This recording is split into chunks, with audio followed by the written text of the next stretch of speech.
Alors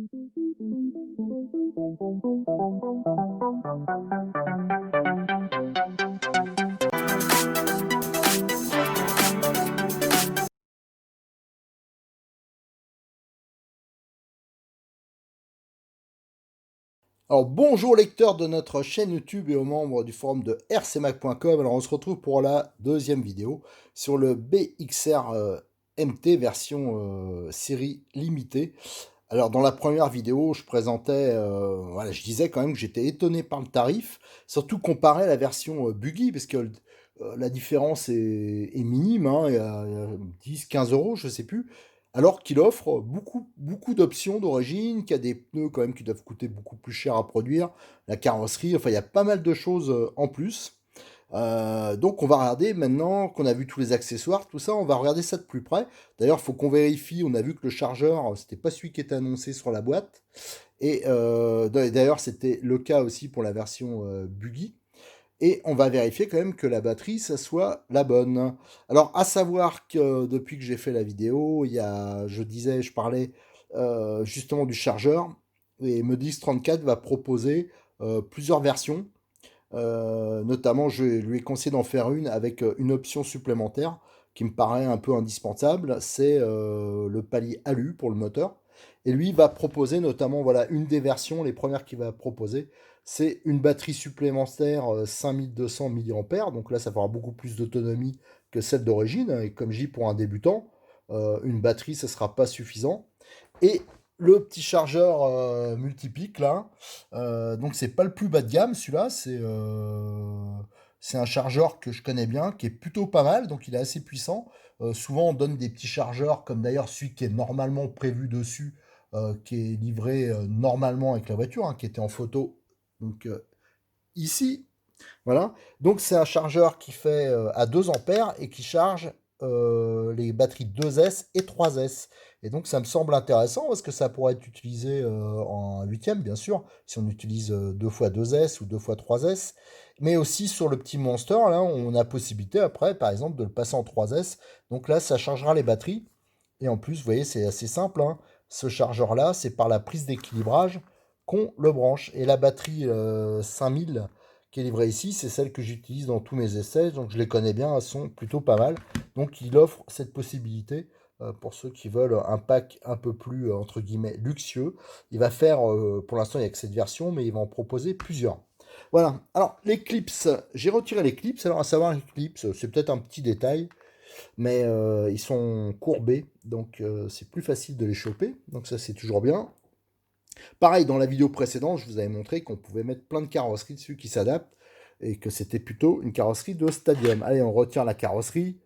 Et donc ce que j'ai apprécié aussi dans les carrosseries Obitech, c'est que contrairement à d'autres marques, les vitres ne sont pas peintes. Voilà, souvent on se retrouve avec des vitres peintes, hein, c'est plus facile sûrement pour eux. Là, au moins, ça reste transparent. Donc c'est assez sympa. Alors, on va tout de suite regarder. Alors, on a plusieurs choses à vérifier. Le moteur, parce que j'ai vu trois valeurs, non, deux valeurs différentes sur la boîte. Une 3005 et l'autre, je crois, c'est 3250. Alors, je vérifierai tout à l'heure si on peut voir ça.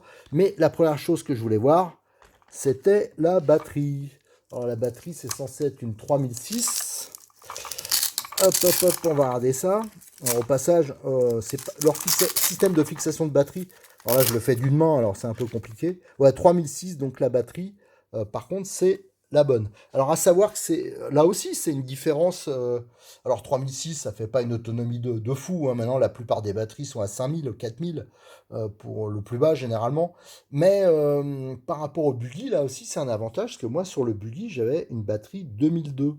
Donc là, qui est vraiment léger. Donc je vous dis, il y a quand même beaucoup de choses qui sont en plus sur le Monster. Voilà. Alors, qu'est-ce qu'on retrouve? Première chose que je vois, c'est que la petite cale alu, alors pour ceux qui suivent le montage du RTR, pas du RTR, de la version kit du Buggy, ils ont vu que j'ai monté, alors généralement ils sont rouges, et là maintenant, vous voyez, c'est gravé 20e anniversaire, c'est le renfort de cellules. Le renfort de cellules, ça permet parce que c'était surtout sur les SL, donc la version 1/8, on avait tendance à arracher le haut des cellules. Donc il y a ce petit renfort qu'ils ont sorti qui permet de résoudre ce problème. Alors là, peut-être que sur le Monster, il y avait aussi un peu de porte-à-faux.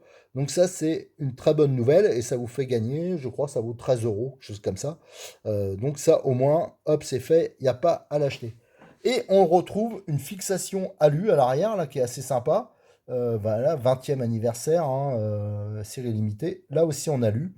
Là, par contre, c'est pas en renfort, c'est plus pour faire joli. Mais ça fait une belle pièce un peu technique. Et je pense qu'aussi, ça correspond à la longueur supplémentaire du châssis par rapport au buggy. Voilà. Donc, ça permet de garder un renfort sûrement qui est commun avec le buggy. Alors, qu'est-ce qu'on trouve autre comme option? Là, on peut les voir ici. Les cales alu. Il y en a partout à l'avant. Hop, on les voit. Il y a les cales, toutes les cales de triangulation. Si on regarde, elles sont en aluminium. Sauf que normalement, en option, elles sont rouges. Là, ils les ont fait en noir. Alors, je crois que c'est les cales, c'est 12,80 ou 12,90 pièces. Si on faut 4, vous voyez, vous gagnez encore une cinquantaine d'euros. Donc, c'est quand même intéressant. Là, on a déjà 6 références options qui sont livrées d'origine. Et c'est pas fini parce qu'on a, hop, hop, hop, je tourne. Qu'est-ce qu'on a? On a les supports amortisseurs alu en 4 mm qui sont fraisés, usinés. Ouais, c'est vraiment une belle pièce, hein, un peu comme sur les buggy 1/8. Et qui sont livrés d'origine. Alors, je pense que sur les versions d'origine, hein, que j'ai jamais connues, hein, le MT première version, c'était peut-être simplement en plastique, comme sur le RTR Buggy. Et là, pareil, les amortisseurs sont un peu différents de la version Buggy aussi, ils sont gravés 20e anniversaire, et la couleur aussi qui est différente. Alors attendez, hop, hop, hop, je vais choper, j'en profite pour choper le Buggy. Vous voyez, le Buggy, la seule différence, c'est l'anodisation, hein, parce que les amortisseurs, ils étaient aussi en aluminium, mais on voit que le support d'origine du RTR est en plastique, et bien sûr, il n'y a pas le renfort de cellules, tout ça. Donc c'est quand même... et les cales, on peut voir que les cales, elles sont en plastique. Donc c'est quand même... je trouve qu'il y a beaucoup, beaucoup de plus. Là, on trouve donc un pare-choc, je trouve qu'il est pas mal conçu aussi. À force, on va croire que je fais de la lèche. Mais je vous jure que la voiture, mon buggy, je l'ai acheté. Hein, je l'ai acheté à Modis. Ouais, il m'a fait un prix, hein, Modis 34. Heureusement, avec toute la pub que je lui fais. Non, mais c'est vrai qu'il est hyper sympa, Cyril. Donc, j'ai pris le matos chez lui. Et je pense que je me prendrais peut-être le petit Monster. Et vous voyez le pare-choc, le système de déformation ici, qui est pas mal conçu aussi, parce que vous regardez, il se déforme bien, et ça fait bien ressort. Donc ça évite de taper, voilà, ça amortit tous les chocs devant. Les triangles, à mon avis, les triangles, si on regarde comme ça, ils sont pleins. Alors c'est pas du tout les mêmes triangles. Ah, là j'ai la petite clé qui gêne. Mais là c'est trianglé vidé, hein, sur la version Buggy. Et là, c'est des triangles pleins, et en plus on a les fixations d'amortisseurs. C'est pas directement sur le triangle comme ici, hein, comme sur la plupart des Buggy. C'est déporté, voilà. Donc ça, à mon avis, c'est peut-être commun, c'est même sûrement commun à la version BX8 SL, hein, je crois que c'est comme ça qu'il s'appelle, la version 1/8. Alors ce que je vais faire, je vais aller le chercher pour qu'on puisse comparer un peu. Donc je suis allé chercher le SL, hein. D'ailleurs, qui a une position, un ancrage des amortisseurs qui est identique, hein, on voit. Et ici, ça me semble le même genre de support. Alors, moi, à vérifier, mais il me semble que on peut monter le support du MT sur le SL. Alors ça, je vérifierai parce que ça serait bien pour tous ceux qui ont cette voiture, hein, qui s'est quand même pas mal vendue. Donc les triangles qui sont pleins, donc c'est les mêmes, voilà, que le SL. Après, il faudra voir si les cardans ils sont identiques, hein, parce que je pense que la longueur doit être identique, mais c'est peut-être au niveau de la fixation des roues que c'est différent. Après, au niveau des amortisseurs, on voit que c'est le même type, hein, sauf que là, ils sont entièrement métalliques. Là, je pense que c'était plastique, en partie plastique et bouchon alu. Voilà. Après, qu'est-ce qu'on peut comparer? Alors là, j'en ai profité pour ramener mon buggy version kit que je suis en train de monter. Donc j'ai mis un cerveau plus puissant, hein. Tout ça, c'est vous avez dispo sur la chaîne YouTube. J'ai mis les vidéos. J'ai mis un palonnier alu. Donc ça, pareil, c'est des palonniers à 6 euros là de chez Modis 34. Donc ça, tout ça, je l'ai montré sur la vidéo montage. Et vous voyez, ici, vous avez le renfort de cellules, donc c'est le même qui est d'origine sur les MT, mais sauf que là, il est en rouge. C'est pour ça que c'est une option là qui semble indispensable, parce que vous voyez, quand vous tapez sur les supports d'amortisseur, la cellule, elle peut s'ouvrir. Voilà. Donc ça permet de bien fiabiliser le montage. Voilà. Donc c'est ce que je voulais montrer, et j'ai mis un cerveau aussi plus puissant. Et d'ailleurs, quand j'ai fait la vidéo de celle-ci, j'en avais parlé au début, je voulais monter un cerveau, j'avais prévu de monter un S12, hein, c'est un 13 kg je crois, bas. Et finalement, j'avais mis un S9 en disant que comme j'allais bien sûr recevoir le Monster, que si je craquais, ben, au moins j'aurais directement le S13 qui serait quand même plus adapté au Monster. Et on voit une option justement que j'aurais bien aimé qu'ils mettent, hein, à la place de certaines peut-être éventuellement, c'est le support moteur alu. Tout ça c'est pour le refroidissement, hein. Et ça c'est vraiment une option que je conseille. Alors voilà, ça pour en revenir aux options. Ici vous avez toutes celles que vous gagnez, enfin une partie. Vous avez donc le renfort de cellules, les cales de cellules. Pour ça, je vous dis, si on compte 12-13 euros pièce, il y a quasiment 70-80 euros d'options d'origine, sans compter les supports d'amortisseurs qui doivent valoir minimum une vingtaine d'euros pièce, quoi. Donc il y a peut-être 120 euros d'options pour une voiture qui vaut 299 euros. Donc je pense par rapport au buggy, hein, bon, c'est pas du tout la même utilisation. Là, je pense qu'ils ont fait assez fort. Alors par contre, moi, si j'avais une seule option à monter, bon, peut-être il y a eu quand même le renfort de cellules là, mais moi, c'est le palier alu. C'est une option pareil qui n'est. L'avantage d'Obitech, c'est que les options sont pas très chères, mais ça permet quand même d'avoir un refroidissement moteur et surtout un réglage de l'entredent qui est quand même beaucoup plus facile et un refroidissement qui est bien amélioré. Et sur ce genre de voiture, soigner le refroidissement, c'est quand même important. Donc voilà, c'est OP28, l'option qu'on peut conseiller pour cette voiture. Après, au niveau transmission, hein, ça doit être à peu près la même. J'ai vu que la référence était un peu différente. Alors ça, c'est un diff que j'ai préparé, pas un diff, un slipper, un amortisseur de coupe que j'ai préparé pour Cyril, hein, pour ses voitures RTR. Et ce qu'on fait principalement, c'est qu'on refait le réglage, parce que des fois, ils sont pas hyper bien montés. C'est monté à la chaîne, hein, en Chine. Et on change la vis, surtout ici, on met une vis qui est plus balèze, avec surtout une surface de contact qui est beaucoup plus plate, et on monte au frein filet fort. Alors ça, faudra que je le fasse.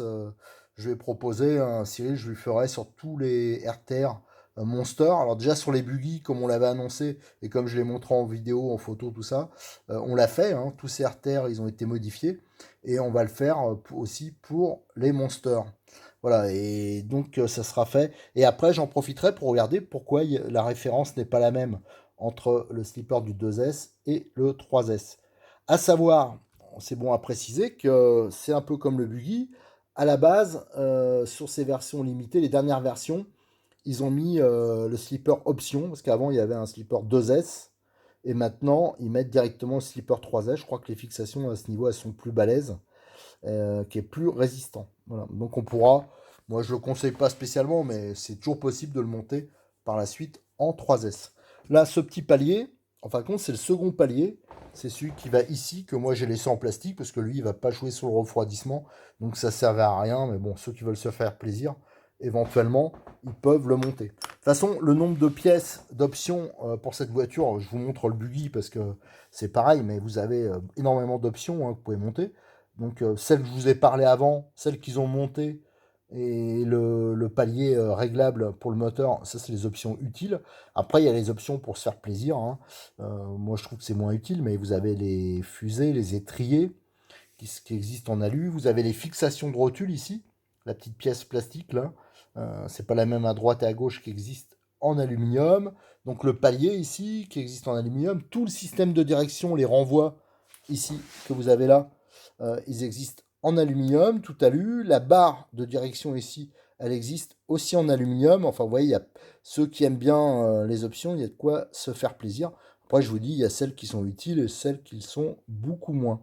Allez, maintenant, on va regarder de nouveau le Monster d'un peu plus près. On va revenir sur cette histoire de moteur, parce que il y a quand même pas mal de petites erreurs sur la boîte, des indications donc qui sont pas bonnes, hein. On l'a vu pour notamment le chargeur. Et pour le moteur, ils indiquent, un endroit ils indiquent 3500, qu'avait l'autre 3250. En fin de compte, c'est 3250, hein. J'ai regardé la valeur, c'est pas facile à voir parce que à cet endroit, il y a des fils qui passent et l'indication là en dessous, mais c'est bien un 3250 kV. Donc ça reste un moteur qui est raisonnable. Et moi, je trouve que c'est plutôt pas mal, hein, mais pour contrer surtout la chauffe. On peut voir que l'installation, elle est quand même très propre, hein. Vous voyez le cerveau, tous les câbles, ils sont cachés par des caches, hein.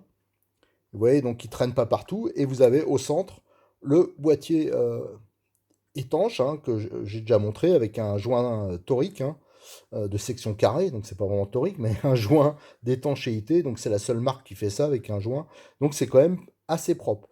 Il y a toujours moyen de gagner un peu de poids, comme je l'ai montré sur les vidéos sur la version buggy, hein, en mettant un cerveau court, qui est donc plus adapté aux versions, comment dire, au dixième, et en installant le récepteur ici, donc ça permet d'éliminer toute cette partie qui est placée un peu haut. On peut voir que les câbles, ils sont placés très proprement, hein. Par contre, pour éviter de faire des coudes aussi importants, les plus bidouilleurs, bah, ils pourront raccourcir la taille des fils et faire un câblage beaucoup plus court. Ce sera toujours une bonne optimisation.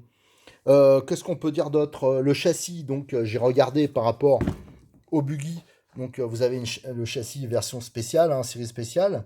Il est tout en aluminium avec des bavettes qui sont très rigides, hein, qui participent fortement à la rigidité de l'ensemble. Et c'est pas le même que le buggy, il est un peu plus long.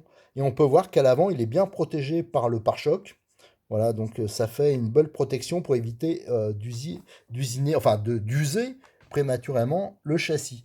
Là, vous avez, donc là, on a une belle vue aussi sur la triangulation, hein, qui est, normalement, elle devrait être incassable, hein. C'était prévu pour les buggy 1 huitième. Donc c'est normalement assez balèze. Moi, personnellement, j'ai pas mal roulé avec la version 1 huitième, tout ça, j'ai jamais eu de problème à ce niveau-là. Ici, je me demande, c'est un peu froid, on voit que le plastique, je pense que c'est quand même du plastique, mais qui est peut-être un peu plus rigide sur le cerveau.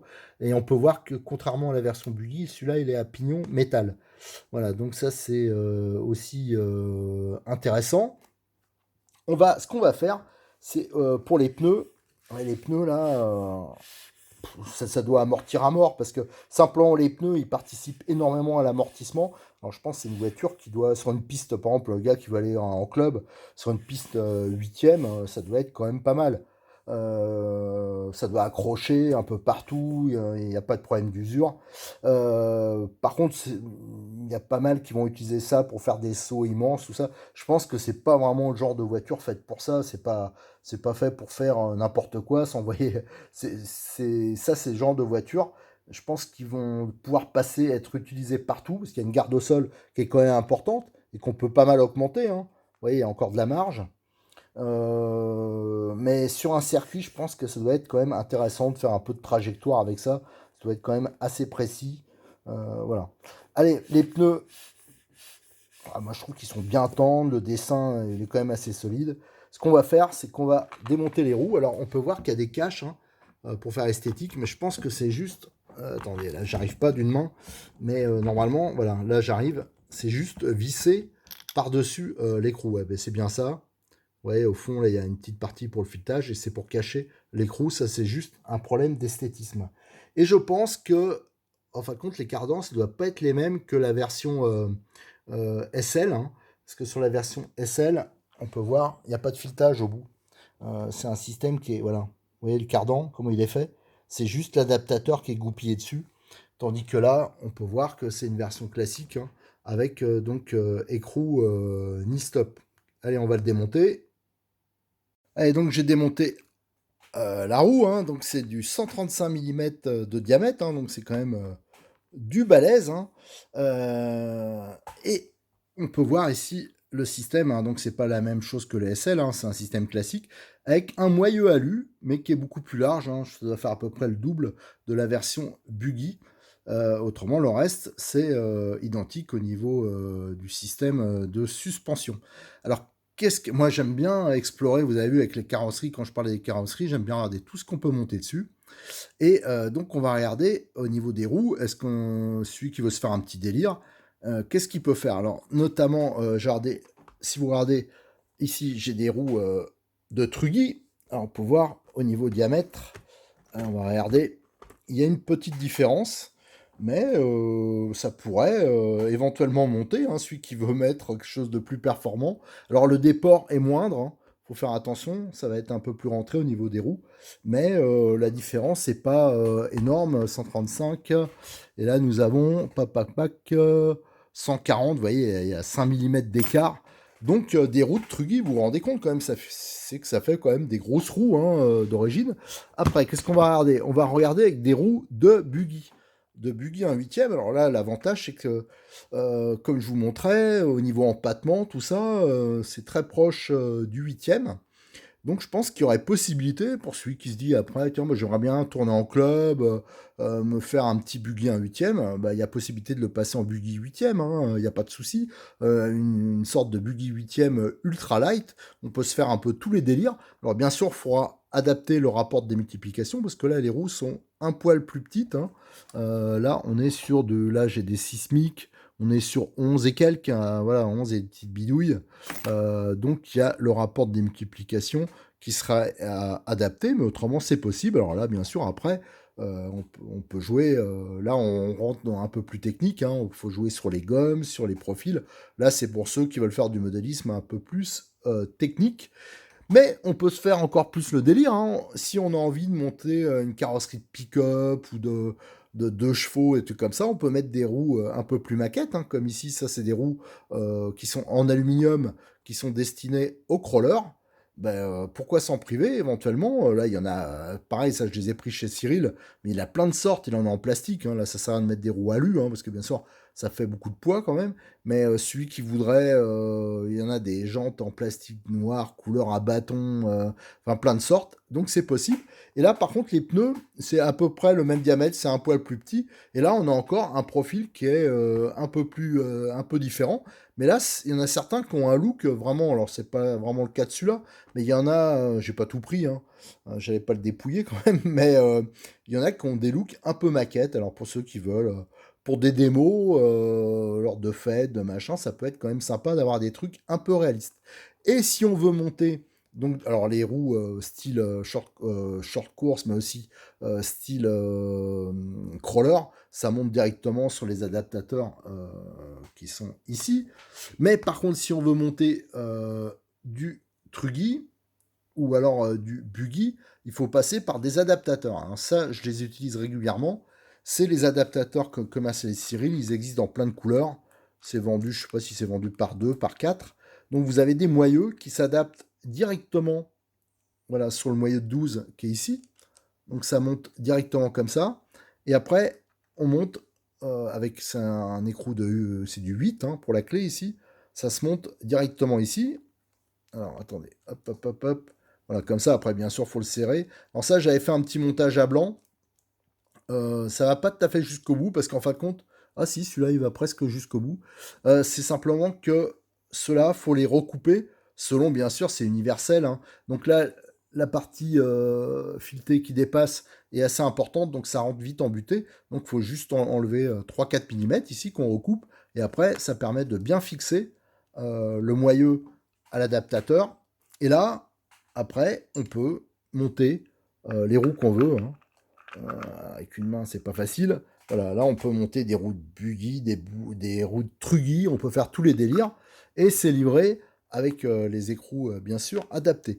Donc, vous voyez, on peut facilement le transformer. D'ailleurs, ce montage, par rapport au montage du SL, hein, je préfère largement ce montage, qui pour moi est plus fiable, plus joli aussi, que le montage du SL, qui est ici, et qui est sur un arbre lisse, avec une goupille qui se trimballe là, et qui peut facilement se faire la malle. Donc voilà. Donc en fin de compte, c'est une voiture qui peut être assez universelle, hein. On peut monter plein de sortes de roues. Et alors bon, bien sûr, il y a plein de modèles, ils s'en foutent de bidouiller, de machin. Mais pour ceux qui sont bidouilleurs comme moi, ça ouvre beaucoup de possibilités. Donc moi, je trouve ça personnellement assez sympathique. Donc je vous dis, là on a à peu près fait le tour. Et je me suis renseigné sur la disponibilité. Alors, à savoir que c'est des voitures qui ont été disponibles en assez faible quantité pour l'instant, et surtout qui sont vite parties. Je pense que c'est dû au tarif, à l'équipement, tout ça, au look peut-être aussi. Alors, malheureusement, je voulais en squatter là. Tout à l'heure, quand j'ai fait la première partie de la vidéo, j'ai appelé Cyril direct pour en réserver un. Il m'a dit que ça l'embêtait un peu pour l'instant parce qu'il avait du mal un peu à fournir. Alors, je vais devoir attendre que ça arrive en plus grosse quantité. Et là, c'est sûr que je m'en prends un. Et on se fera des petits délires avec ça. Comme ça, j'aurai le buggy et j'aurai le monster. Et là, on pourra, je pense que je le ferai le test d'origine. Après, je ferai le test avec la carrosserie sûrement de Baja. Mais je pense aussi monter la carrosserie de 2 chevaux pick-up peut-être. Et après, j'essaierai de faire des looks un peu maquettes différents selon l'utilisation, hein. Moi, je vais souvent sur des. Alors, c'est sûr que là, en période de Covid, il y en a moins. Mais notamment, j'aime bien aller sur des salons, sur des fêtes de village, tout ça. Et là, les gens, ils sont quand même vachement demandeurs de voitures qui ont un look réaliste ou alors un peu marrant. Alors, c'est sûr que c'est plus sympa avec des carrosseries que les gens peuvent reconnaître, ils peuvent s'identifier ainsi. Et après, je testerai des délires. Hein, j'ai déjà fait des trucs pires. Hein, je me suis déjà inscrit en course avec des trucs bizarres, avec des voitures à tirette, avec un 1/10 transformé en huitième. J'ai déjà fait, pour ceux qui suivent sur RC Mag, notamment le Losi SCTE, que j'ai transformé en un huitième, et j'ai fait des courses avec ça. Et c'est très performant et surtout très économique, parce qu'on roule en 2S ou en 3S. Et là, ça me tâte assez de. Je suis assez tenté de me taper le délire de voir est-ce qu'on pourrait le transformer en buggy un huitième pour participer à des petites amicales tout en gardant un budget ultra serré. Donc ça, c'est sûrement quelque chose, dès que je pourrais en prendre un pour moi, que je testerai. Allez, je vous remercie. Là, je pense qu'on a fait à peu près le tour de l'équipement, des choses qu'il faut prévoir. Alors, donc, je rappelle, moi, je vous conseille de prendre directement l'option palier alu ici. Donc pour le slipper, ceux que vend Modis 34, ils seront déjà préparés, hein. Donc vous aurez pas. Parce que la voiture elle est réputée pour avoir un problème de slipper. Mais en fin de compte, c'est un problème de montage. Donc ça sera préparé, hein. Je vais changer sur ces voitures, je vais changer les vis. J'ai déjà fait, hein, sur deux voitures qu'il a déjà vendues, là, dès qu'elles sont arrivées. On va changer les vis, le préparer. Et je vous conseille, pareil, hein, je reviens, hein, sur le boîtier de programmation, hein. Je le rappelle, je sais pas où il est, mais le boîtier de programmation, ça c'est important pour modifier les paramètres ici. Alors ça, je crois que c'est sur la première vidéo, j'ai expliqué ce qu'il fallait modifier au niveau paramètres. Et pour le reste, ben, il n'y a plus qu'à rouler. Allez, je vous remercie. Pareil comme d'habitude, hein, il y aura les photos détaillées, tout ça sur CMAG, la notice, tous ces trucs-là. Et ben, j'espère à très bientôt pour un troisième épisode.